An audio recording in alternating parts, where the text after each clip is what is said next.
Sorry about that. Good afternoon, everyone. Welcome once again to our Youth Mini Talks this February. We're bringing to you a very exciting talk on health and wellness to beat those winter blues. Next slide.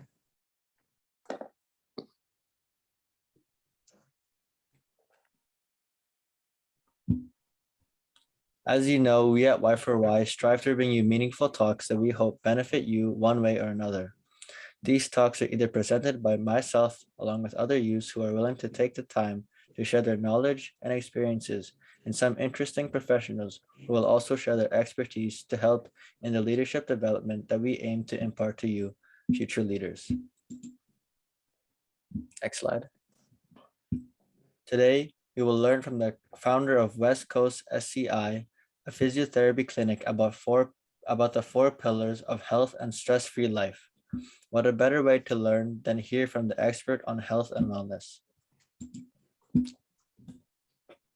Gabe has experience working with patients in orthopedics and sports, occupational rehabilitation, and pediatrics. He has worked with babies less than a month old to elite athletes and the elderly. His desire to continue to learn and grow as a therapist, bringing a style that embraces a multifaceted treatment approach. Gabe enjoys skiing and snowboarding, volleyball, basketball, and weightlifting. He's proud to support the community where he lives and works, and is always finding time to spend time with his family. Here's a short clip of Gabriel Wong.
You guys can start the presentation. All right. Just gonna share this here. And should. Good. Can everyone see that? Yes. Good to go? Good to go. All right, thanks everybody. I wasn't expecting to see that video. It's pretty old. I had to get it, as you can see, I need a haircut.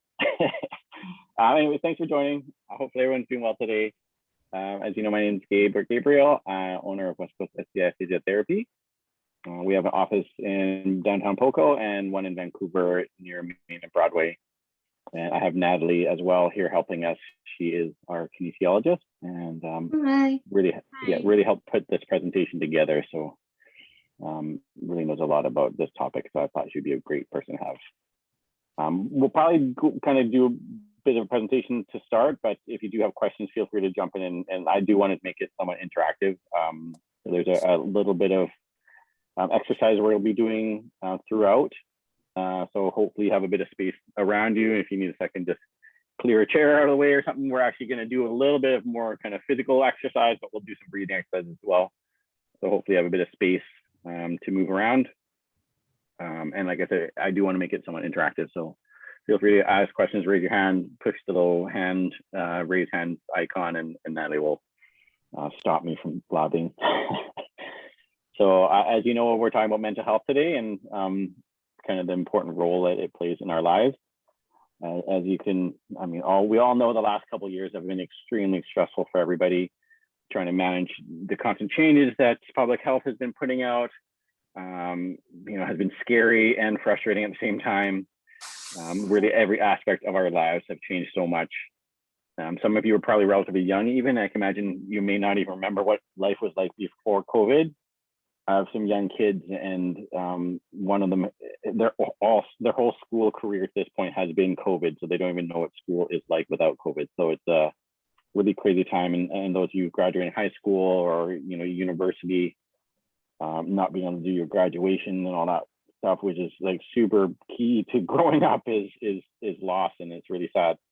So again, that's why we wanted to really nail down this topic of mental health. It really is not even just yourself, but your families and how we interact with our families, like around the holidays, what the school life is like in and around school, how we interact with our friends or not being allowed to hang with our friends and all that. It's a tough, challenging time for everybody. I'm sure you've all felt everything from stress and panic, exhaustion, wanting to give up and crawl into a cave and not come out and block out your life. I've definitely felt that way myself, and just so that you're not alone, we're all feeling like that. Yeah, it's a tough one. So really, it's something that we're all going to have to deal with, especially right now with COVID. And like I said, we want to talk about some ways and some strategies to help you get through, life really right now. And that's why we're here to talk about mental health today. So moving on, mental health is really three components, really emotional, psychological, and social well-being. So how it breaks down is really how you feel, how your brain responds to stress, and then how our relationships affect us. Mental health is really just as important as any aspect of taking care of your body. So, taking care of your bones and muscles, taking care of your heart and lungs. But unfortunately, it's often overlooked because you can't see it. It's kind of that hidden thing in your head, right? But not taking care of your mental health can actually have really serious physical effects in your body and can make you really, really sick. So managing your mental health is actually a very complex task, and it's something, again, we all really need to take care of and manage. So mental health can show itself in a lot of different ways and look different for each person. So the way I react when I'm feeling down and in the dumps will be very different than what Natalie feels when she's feeling low. But here's some examples of what it can show up as or how it shows out. So apathy is giving up or just feeling disinterested in life. Exhaustion, fatigue, just wanting to sleep all the time, feeling zoned out or can't concentrate or can't complete tasks.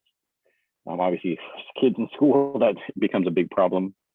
Headaches, stomach aches, pain, muscle pain, being easily irritated or feeling angry all the time, not being able to sleep. And that could be not being able to fall asleep or not being able to stay asleep.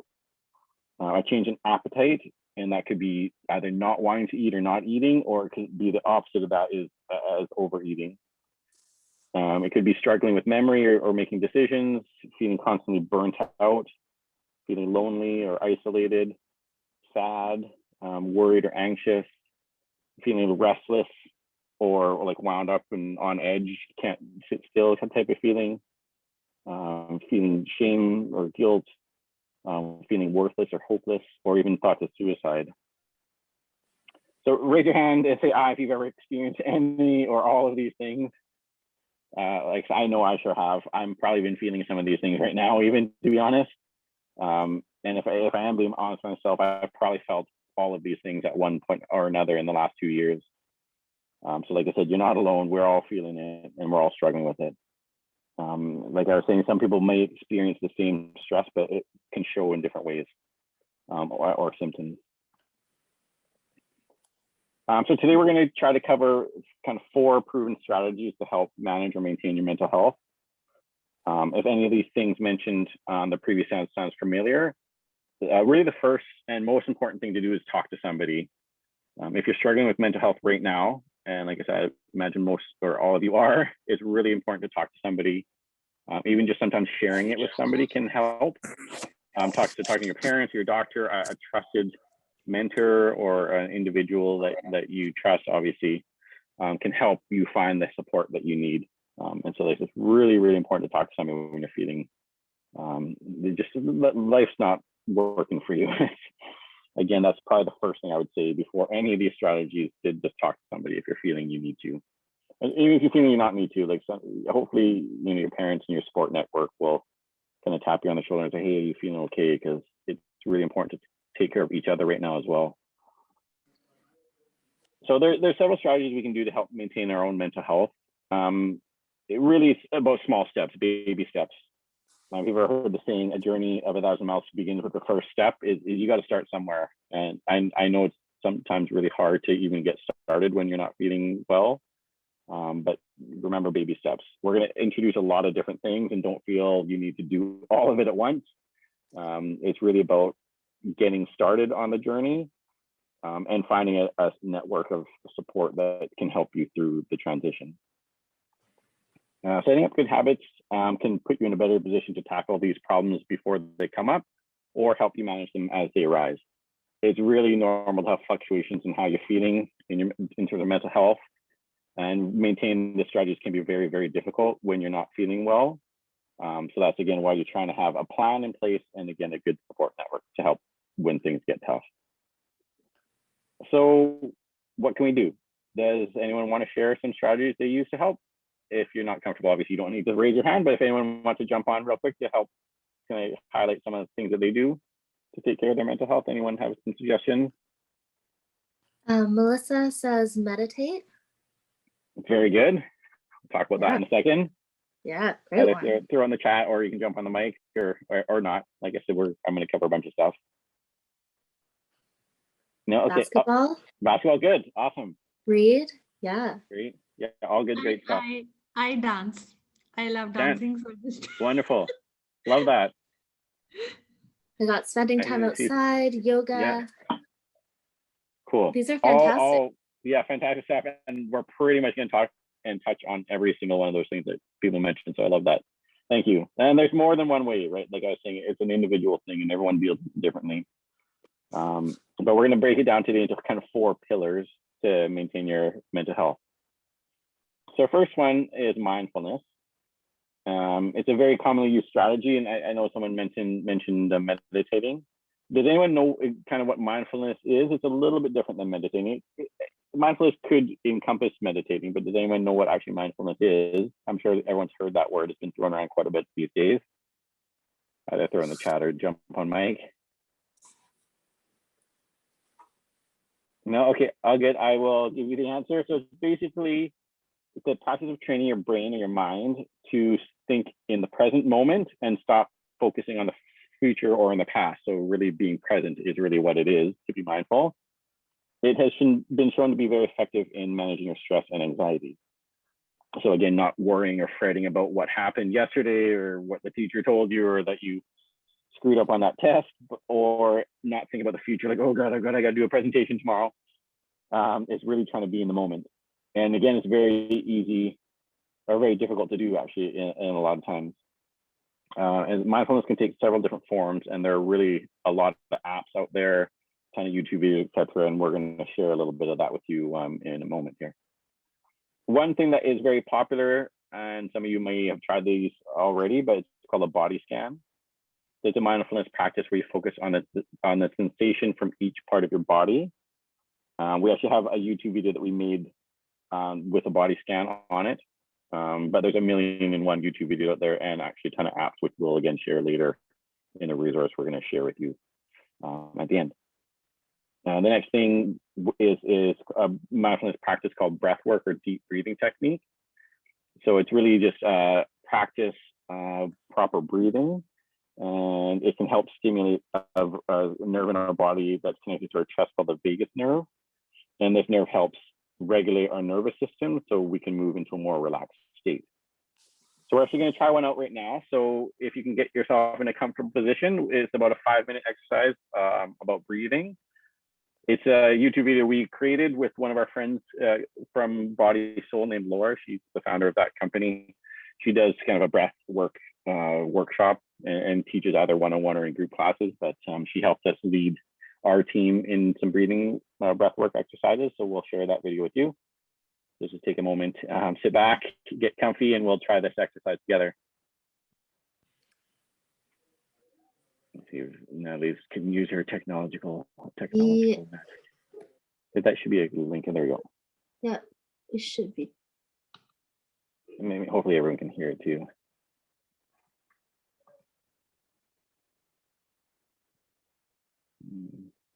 Volume working. Can you hear it? I can't hear it. Well, push that listenable there, maybe. Where's the symbol? See to the bottom, it says all / listenable. I don't know what that means. Shoot, hopefully it works. If it doesn't work, that's a bit of a problem. I don't know if any of the other co-host people can show this to the YouTube video. Not working, huh? Shoot. No, unfortunately, I can't. Can't get it to go, huh? That might be a problem because our exercise video is a YouTube video too. Oh, here. 1 sec. I got it. Oh, you got it? Okay. Closed. It's up to you. Okay, I'm gonna bring it back to the beginning. Actually, sorry about that. With a bit of a breathing exercise or meditation, and my intention here is just to bring us into the present moment. So we'll just get started. So find yourself in a comfortable seat, maybe just taking a moment to do any adjustments that you might need, tugging at your shirt, fixing how you're seated, and just allow your body to settle. And for the next moment or so, you can keep your eyes open or closed. It's up to you. Slowly coming in to the room, into this moment.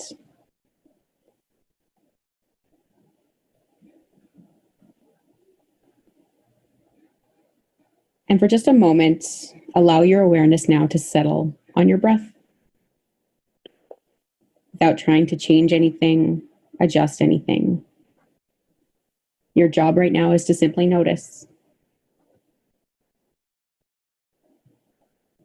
Noticing that the breath has a couple of parts: the inhale, the exhale, and maybe some slight pauses in between.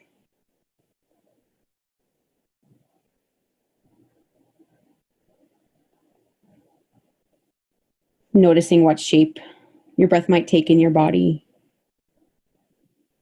where it stops, and maybe see if you can let it go just a little bit further into your belly, into your body.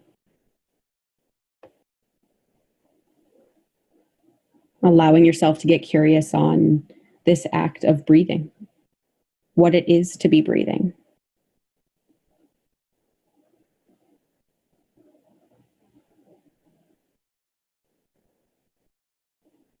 Bringing your awareness now just to the very tip of your nose.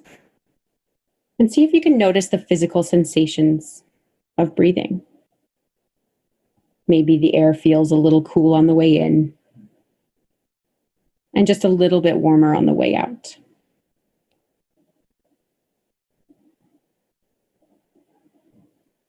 Tracing your breath now as it goes into your body,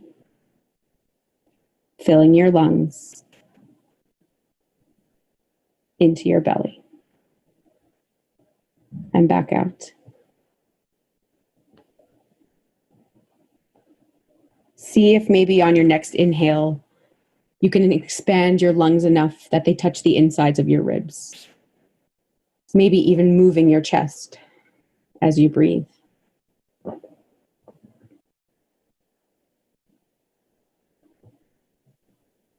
And when you become distracted, which you will, and that's normal, you can use your breath as an anchor to come back to. Breathing in and out.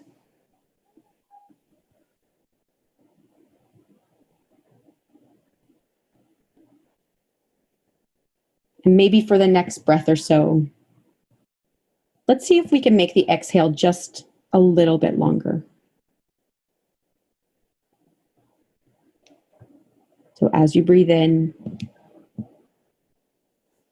See if you can slow your exhale down just a little bit.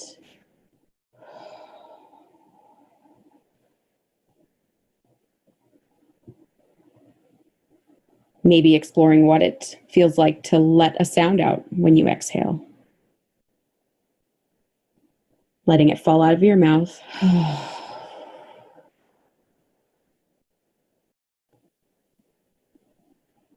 And seeing what that feels like in your body.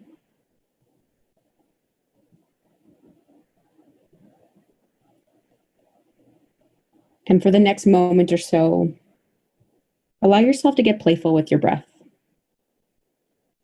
Maybe see where in your body it needs to go, or what exactly you might need.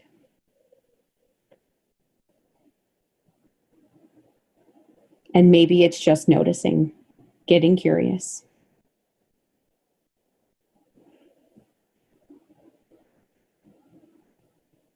Trusting that this simple act of a conscious inhale and a conscious exhale, this is the practice, that this is meditation.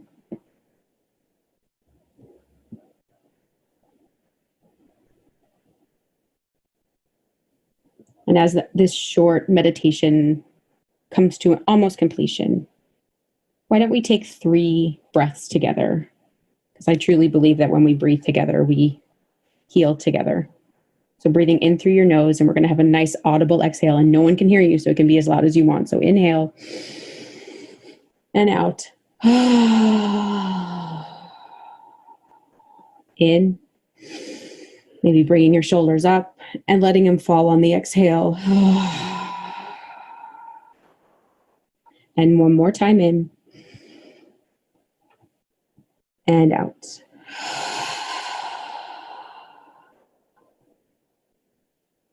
Allowing your eyes to open, coming back into the room, back to the screen, and back over to Gabriel.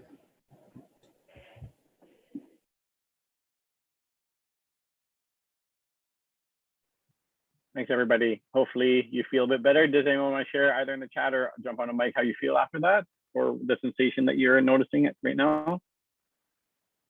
I would definitely say I feel more calm. Get ready to kind of move on, turn the page and do something. Hopefully you guys feel the same. So that is actually a video on our, we have it linked through our website and our YouTube channel, et cetera, et cetera, et cetera. Laura there has her own company, like I say, she's got a ton of videos and whatnot on her website too. And I said there's a million and one of those kind of videos out there. So hopefully you can find what you need. Yeah, feel calmer. Yeah, I do too. Thanks, John. Okay, so we'll keep going here. So I just posted a bunch of other resources for mindfulness and meditation. Some of you may or may not have heard of some of these. Netflix even has, like I said, this is really popular these days. Netflix is even jumping on the bandwagon with meditation. The Headspace app is a good one that I use quite often. Calm I use from time to time. I mean, like I said, there's a ton out there. So feel free to explore out there. You'll be able to find tons if this is something that you find is helpful.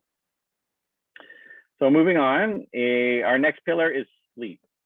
So it's kind of funny that you have to kind of think about sleep, but it's really an absolutely imperative part of maintaining our health, not just mental health, but all types of health. And it's really what helps our body recover every day. So sleep appears to have a lot of important functions for the body. Really, almost every physiological process and organ of the body has been shown to benefit from having a good amount of sleep every day. It's kind of recommended 7 to 9 hours, but younger people, like including teenagers, actually need more. But really, everyone's different, so I can't say exactly how many hours each individual needs. But kind of an adult is kind of 7 to 9, and it becomes more and more and more as you are younger. Sleep helps us learn, memorize, make good decisions and choices. So I'm sure you've noticed when you're tired, you just can't make any decisions, or you make some poor choices when you're tired, or school or other things that you're trying to learn can be very, very challenging. It plays a big role in our brain development in childhood and adolescence, and just being aware that our brains are still developing until about age 25. So probably a lot of you listening in today, your brains are still working and developing, so proper amount of sleep will help your brain reach its full potential. Getting good night's sleep helps with the ability to control our emotions. So again, I'm sure a lot of you have felt pretty grumpy or easily irritable when you're tired. Sleep helps us maintain the health of our immune system, so it can play a really important role in preventing illness. Helps us from not getting sick in the first place. And obviously right now with COVID and being right in the smack dab middle of cold and flu season, that's super, super important. Adequate sleep is associated with maintaining healthy body weight as well. So not only is sleep good for recovery, but it's also good for your body weight, keeping a healthy heart, and helping us recover from injuries. So not enough sleep, so it can really change how stress affects our body. So the more, or so the less amount of sleep you get, there's a lot of messages going around your body that can get us sick. And sick being kind of all the list of all these things I were mentioning here. So if you're tired and stressed over a long period of time, it can impact your immune system.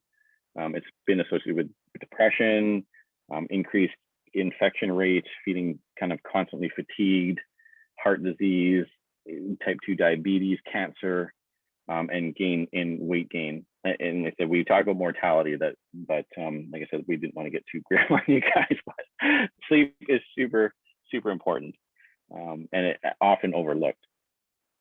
So here's some tips just to help maintain a good sleep schedule, basically. And again, as I mentioned at the very beginning, we're mentioning so many different tips here. Again, don't feel you need to tackle every single thing today. Again, it's baby steps. If you can just do one of these things and start with that and get used to that, and then add more and more as you feel more comfortable and as you get adjusted. Really, that's all we're trying to say. So don't feel you need to do every single thing today, right? So really, we're trying to encourage people to get on a consistent sleep schedule. So going to bed and waking up at the same time every single day, including weekends. I know, really tough for younger folks to go to bed at the same time you would on the weekend as you do on a week or a school night. But if you get out of that routine, it's really hard to have a proper sleep schedule. Trying to exercise regularly, we're recommending 30 minutes a day. And again, that helps you feel tired at nighttime. But at the same note, we want to make sure you're not exercising too close to bedtime, because as you are probably aware, those that have exercised or play sports, you don't want to, do a really vigorous basketball game like just before trying to go to bed, because you're not going to fall asleep, obviously. Next point here is trying to avoid caffeine too late in the afternoon. Caffeine affects everyone differently, and some people are totally unfazed by it, and some people are really sensitive to it. So you hopefully know who you are when it comes to caffeine, but really trying to avoid it, into the afternoon.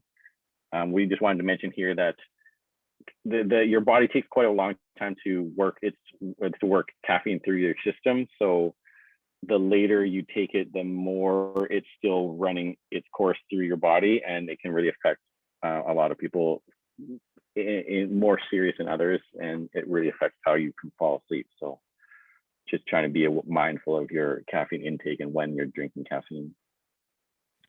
Moving on, napping is a great way to catch up on some sleep when you're feeling tired. We do try to recommend take a nap earlier in the day if possible. So not taking a nap after 3, ideally. This is, again, ideal world situations. It really depends on what time you go to bed, but not sleeping too late into the afternoon. It really can help. It affects your ability to fall asleep at night. And ideally, you're taking shorter naps versus like napping for more than 20, 30 minutes. It could just make you feel really groggy when you wake up. Nighttime rituals is a great way to help kind of get your body ready for sleep. And there's many things such as reading. I know somebody mentioned that is to help them relax. Listening to relaxing music. So, you don't want to be listening to that club music before going to bed, ideally. Listening to those apps that we just mentioned earlier. And finally, if you have trouble sleeping, try not to reach for your phone. I know it's really easy for people to do that. And even I personally don't have my phone in my room. I turn my phone off and leave it in the living room, so I can't even be tempted by it. If I wake up in the middle of the night, can't fall asleep.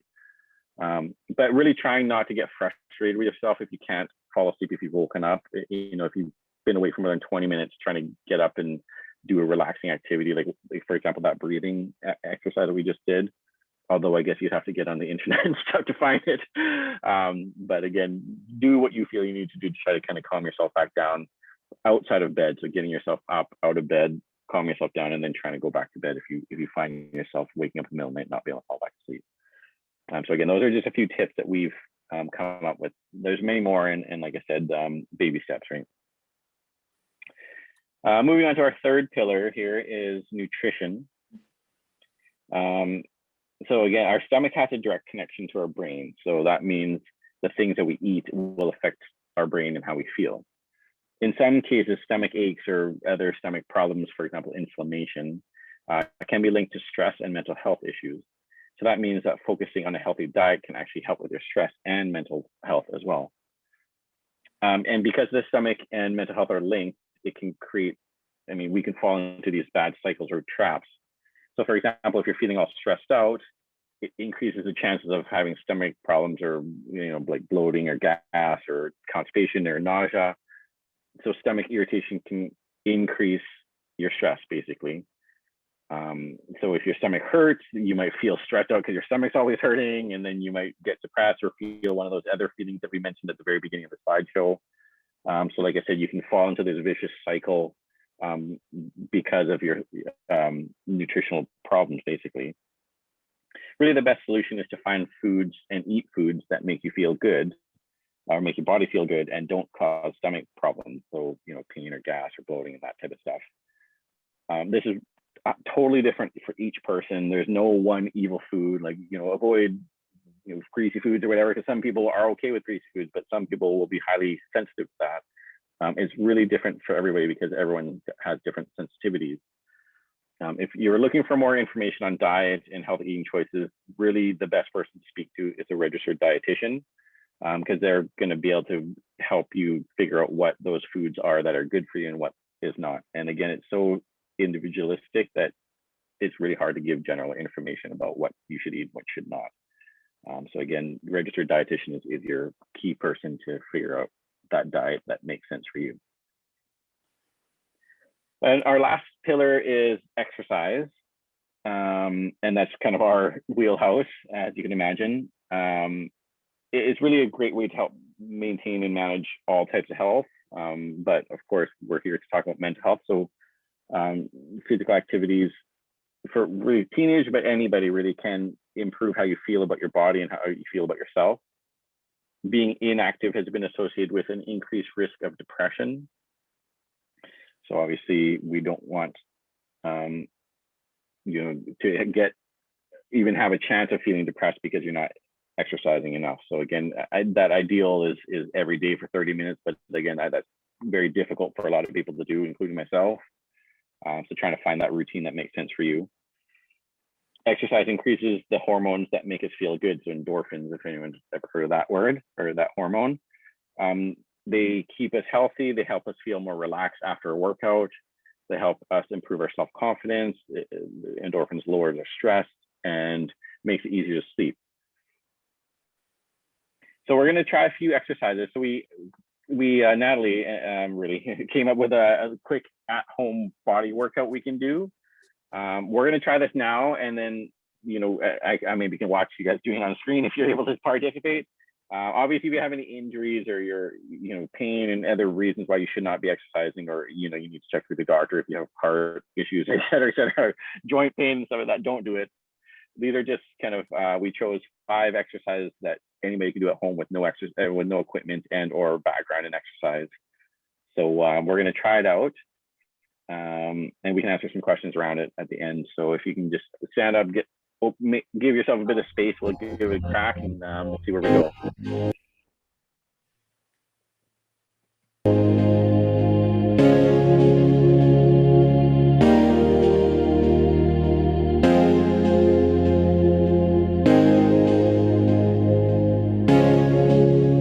Hip thrusts off a bench.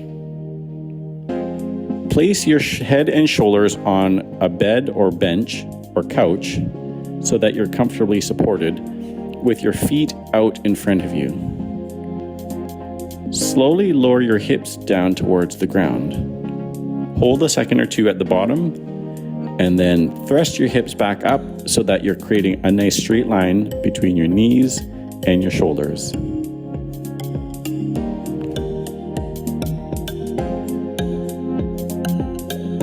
If you do not have a solid bench, couch, or bed to do the hip thrust from, this exercise can also be done from the ground as a bridge. All the same concepts apply. Bent over rows. I chose If everyone wants to get into the next position, if you're trying to follow along, just pause it for a sec. to use a chair as I was looking for an everyday object most people have in their homes. Start with your feet shoulder width apart, bend through your knees, and lean forward from your hips. You want to make sure you're not arching through your lower back. Your back should be nice and straight. Grasp the chair firmly, slowly bend your elbows while squeezing your shoulder blades together at the top of the movement. Hold a second or two, and then slowly reverse back to start position. Reverse lunge. Stand with your shoulders hip width apart. Step back with your right foot as far as you feel you can while still maintaining your balance. Then slowly bend your knee towards the ground. Straighten out and resume start position. Next, you'll take your left foot, step back as far as you feel comfortable. Slowly bend your back knee down and then resume standing position in the start position. When doing your reverse lunge, be aware of the position of your knee relative to your hip and foot. While you're lunging or squatting down, it's very important to keep a nice alignment between your knee, hip, and foot. You do not want to allow your knee to collapse inwards while you're lunging or squatting down. Push-ups. We will show. If anyone wants to catch up here. Is two varieties. First, push-ups from the ground and knees. Start with your hands shoulder width apart, bending through the knees, which will be your pivot point. Slowly lower your chest towards the ground while keeping your elbows nice and close to your body. Hold for a moment at the bottom and then push your chest out away from your hands and hold the top position for a second or two. Raised push-ups from your toes. This push-up variation can be done from a set of stairs or a countertop. Hands again shoulder width apart. Be aware of your elbows being nice and close to your body. Your elbows should be facing forward as you see in this video. Slowly lower down, hold a moment or two, and then raise yourself back up. Dead bugs. Start on your back with your hands in the air, your knees bent, and your feet also up in the air. Remember to engage your core throughout this exercise. That is very important to keep your back strong and safe. Slowly lower your left leg towards the ground by straightening out your knee, and while at the same time dropping your right hand up above you towards the ground as well. Hold for a moment or two, and then resume starting position. Next, you'll slowly lower your right leg as you straighten it out towards the ground, and also lower the left hand up over your head towards the ground. Thanks for watching. Let us know in the comments if you have any suggestions for future videos. If you enjoy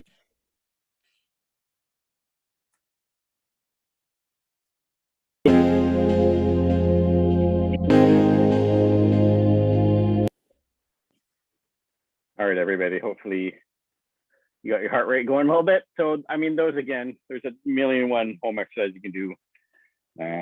We have a million more home workouts out there if you're interested in kind of following along on YouTube. And again, you're really going to cater those workouts to make it challenging for yourself, but obviously not too difficult. And if you've got, pain or other issues that you cannot do those exercises, you don't want to force them. So even doing something like that, maybe do it a couple times through or 3 times through is a great way to kind of get that physical exercise in. And again, doing it daily, ideally, but really trying to fit it into your schedule. Sorry, I'm out of breath after that, personally. I'm not exercising enough, as you can see.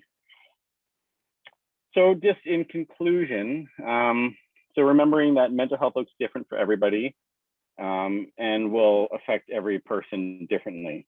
The strategies that we show will work hopefully for most people, but not maybe for everybody. So taking that into consideration, that there's a lot of different ways to kind of help and tackle your mental health. Sorry, the battery's dying. Really, the important thing is though to reach out if you do need help, and finding the best solution for you. Coping might look different from for you versus for me, and like I said, what works for me may not work for you. Sometimes little things, simple things. For example, not watching as much news, because news teams seem to want to always talk about bad stuff. Taking control of a specific schedule or routine that you're doing. Doing something more creative, or spending time doing things that are creative for you, like painting or drawing, or playing sports, that type of stuff. Getting out in nature, I know somebody mentioned that too. That works a lot for me. I love getting out into nature when I'm feeling down, but just trying to get into nature regularly to help maintain how I'm feeling when I'm feeling well. Sometimes giving back or volunteering is a great way to help you feel better about yourself. Sometimes even getting professional help, so talking to a counselor, talking to a doctor, talking to a trusted family friend or parent even, or even setting up or taking a project, such as projects around the house, or getting something going around the house as a project to keep you focused on something positive. There's really no one right answer. Figuring out what works for you is really the essential part of maintaining your health. That's pretty much it. We're gonna maybe hopefully wrap up a bit of Q&A if anyone has any questions. I'll open the floor up. If no one has any questions, that's all good. Give you a moment to either write in the chat or somebody can jump on the mic. We have a summary of basically everything we said linked. It's basically a link onto our webpage. It's a resource that we have there. The resource that we have also lists all those apps we mentioned. It has all the links to those videos that we saw today, et cetera, et cetera, et cetera. But I'll just see if anyone has any questions before we pass it back.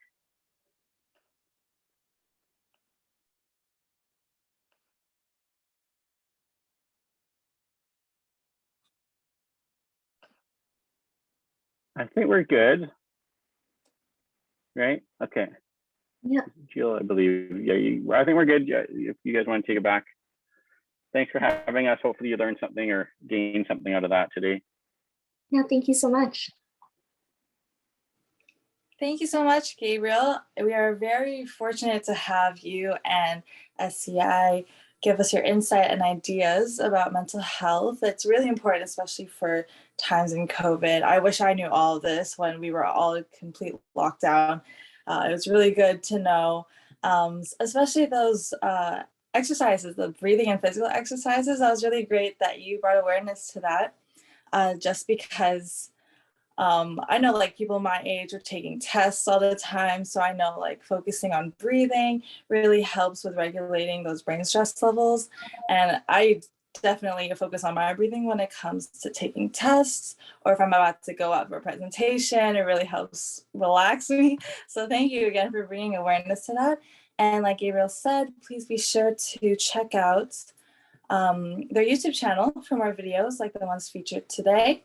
And once again, thank you to everyone who came and participated today at today's webinar. Please stay tuned and follow us on our social medias via Facebook and Instagram at Y4Y Mentorship Society. And be sure to check out our lineup for upcoming webinars. Thanks again to Gabriel. Wait, hang on a second. I saw that question in the chat. I remember Melissa was actually asking us to answer a couple of questions that were asked prior to our presentation. Do you want to take them now, or do you want me to? You could go ahead.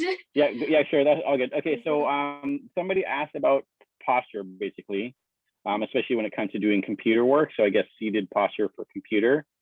I mean, I'll talk about posture. Obviously, it's obviously something we spend a lot of time with our clients about. I'll go through a little bit of posture, maybe posture exercise, etc. But even with posture, I'm going to show you kind of what perfect posture looks like, but at the same time, you never want to spend your whole entire day in perfect posture. It's super unnatural to do that.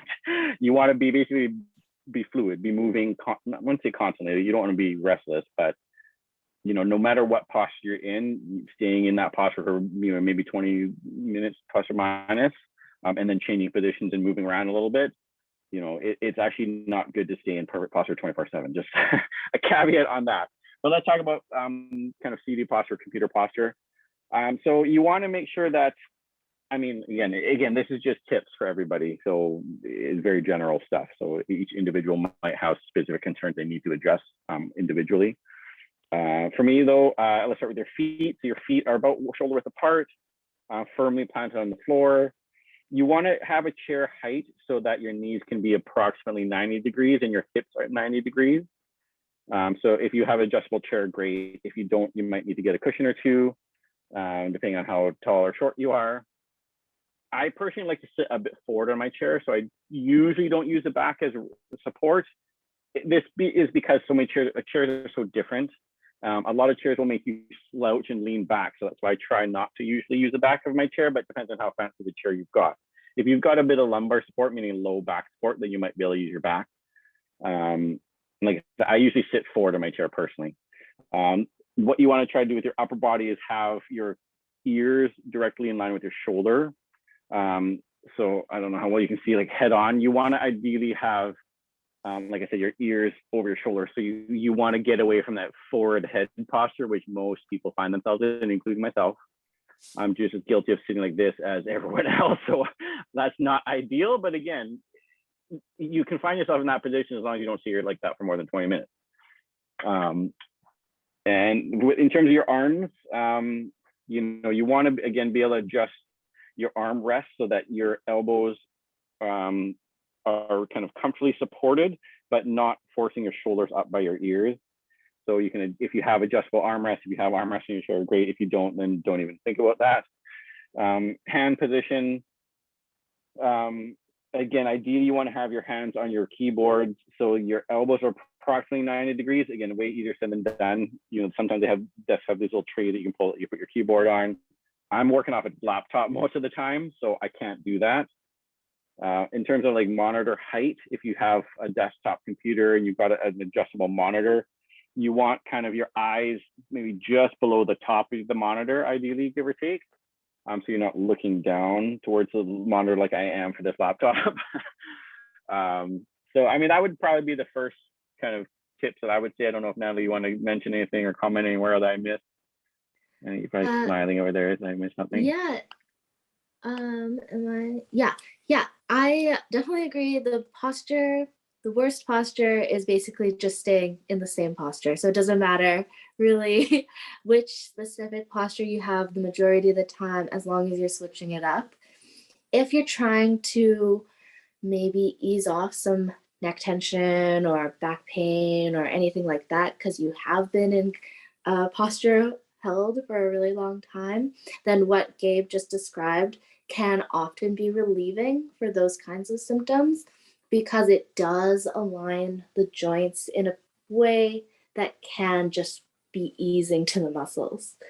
So that's a great time to pull out that kind of perfect posture, but definitely not necessary for everyday holding straight back, shoulders down, head in line with your body. Be very hard to hold all the time. I think Gabe covered pretty thoroughly the ideal posture if you are trying to help with those kinds of symptoms. I noticed there was another question about stretches for after using cell phone. So I kind of take that in the sense that if you are looking down, kind of in that curled forward posture, then especially for a long time, it can be really aggravating. So if you are trying to relieve it and maybe returning to a really nice posture like Gabe described isn't helping, you could try some stretches for at the shoulder blades. So maybe something like coming against a wall and doing a little, we call it a wall angel, like a snow angel, trying to touch your arms to the wall as much as you can, trying to do a little twist through the thoracic spine, and then some movements at the neck. So the big one to focus on is maybe a chin tuck. So retracting the chin back towards the spine, exactly. And you should immediately feel a little bit of a stretch in those muscles that run down the back of the neck, right to those, and they kind of start right at those little balls, kind of at the base of your skull. Sometimes if you ever get headaches, those ones, you'll know which ones I'm talking about. They get really tight and sore. Those would be my favorite go-tos outside of standing up, walking around, moving your posture as much as you can. Yeah. I'd probably throw in what we call them, can openers, or thread the needle. That's a good one I like to throw in from time to time. I'll just throw that one in. It's from hands and knees. You reach one hand through your arm. I don't know how well you can see my camera. So I'm kind of twisting through my upper back, and then I'll open up and then raise my arm and kind of point my thumb up to the ceiling. So reach through. These rotational exercises I find are really important, because most people stretch in kind of a front or back or side to side plane, but then neglect the lateral movements or rotational movements. So I find this one's actually really good for kind of tightness in the upper back and the neck. Thread the needle, I think, or can opener, we call this one. And you can try it again on the other side. Sorry, kind of in my crowded area here in my basement, but these are kind of good ones I like to do from time to time, especially if I've been on my computer a lot. Again, there's so many more. This is like tip of the iceberg.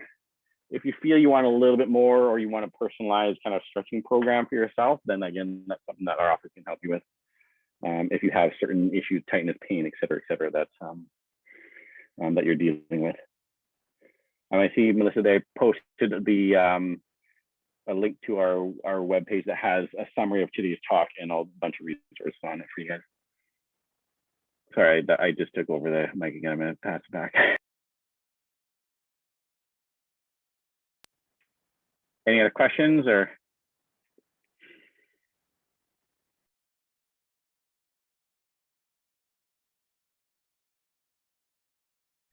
Thank you, everyone. Have a nice rest of your night. Thanks and so great weekend. Hopefully you've learned something. Thank you so much. You're welcome. Thank you. Okay.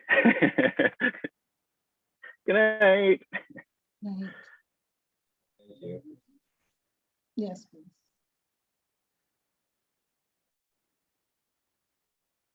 Yeah, if you guys want to send me the recording later, then like I said, we could touch it up and edit it down and all that type of thing, and then send you the final edit. We can either send you the YouTube link, even if you rather, or if you want raw footage, you can have it back as raw footage edited down, or I will just give you a link to the YouTube video that we create out of it.